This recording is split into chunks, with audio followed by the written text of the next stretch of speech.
So we've got some results up from Nessus right here, and I want to take a look for anything that could potentially be a false positive. Now, a false positive is where we've got a situation where it reports something that may not actually be real.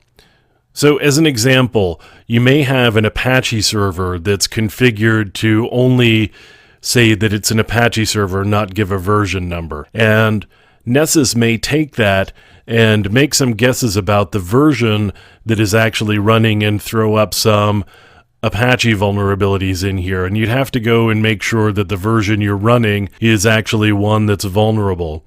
There are actually cases where you're going to get false positives, where Nessus reports something that's just not real. And a lot of these actually right here look pretty real, something that you may want to take a look at and look at in a little bit more detail. There are cases, though, where Nessus is going to report something that you may or may not care about, and to me, that's almost like a false positive. So in this case, we've got an issue where Nessus has reported a high-risk vulnerability with Ruby.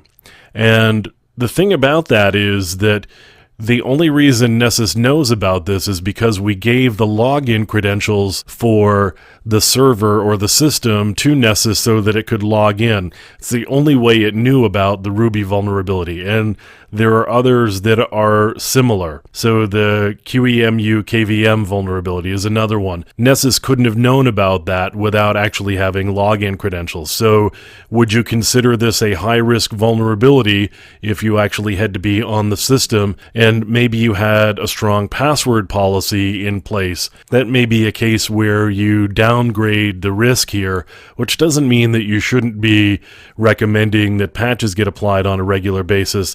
But some of these may not be situations where they are critical vulnerabilities. And this is similar to a false positive. It actually is a real issue. The thing that's a little questionable is where you might actually rate that. So we do run into false positives from time to time, and that's a case where Nessus is relying on information that it's received. In the case of Apache, for example, it gets a banner back, and it may have to make some guesses about what that server actually is, what version that server is running. And so it may actually throw an alert up that may not be real, although most of the vulnerability scanners are pretty good about making really good guesses, but you still need to make sure that you're not running into false positives and go through your list of vulnerabilities from Nessus or Nexpose or any other vulnerability scanner that you're using, and just make sure you're not getting false positives. The vulnerability scanners are not infallible. And some of it has to do with configuration, some of it has to do with the way it interacts with systems. So always make sure that the list of vulnerabilities is actually true and accurate.